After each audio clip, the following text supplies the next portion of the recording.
आपल्याकडे सणवार सुरू आहेत, खूप खर्च होतं. तर एक लक्षात ठेवा की जेव्हा आपण असे सणवार करत असतो, देवासाठी खर्च करत असतो, आपल्या आनंदासाठी खर्च करत असतो, मुळात तर पहिला आपण जो काही खर्च करतो तो अगदी आपल्या सगळ्या गोष्टीचा विचार करून करायचा. आणि काही जणांना अशी सवय असते, जरी खर्च झाला तरी सतत रडत असतात की खूप खर्च झाला, आता आपल्याला काय करायला पाहिजे, आता कसं करायचं, काय करायचं.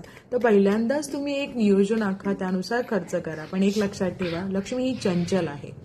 लक्ष्मी चंचल आहे, त्यामुळे लक्ष्मी तुमच्याकडून जातेच. मग हे चांगल्या मार्गासाठी जर आपल्याकडून खर्च होतोय, चांगल्या मार्गासाठी आपल्याला काही गोष्टी खर्च होत आहेत, पण या गोष्टी जर चांगल्या आहेत तर लक्ष्मी येण्याचे मार्ग तुम्हाला कुठून ना कुठून आपल्याकडे लक्ष्मी येणारच. हा विश्वास ठेवा. आणि एक लक्षात ठेवा, रडू नका की माझे पैसे इतके खर्च झाले, काय झाले. नियोजनच नीट आहे तर काही प्रॉब्लेम नाहीये, कारण हे पैसे जसे गेले तसेच तुमच्याकडे परत नक्की येतील. कारण लक्ष्मी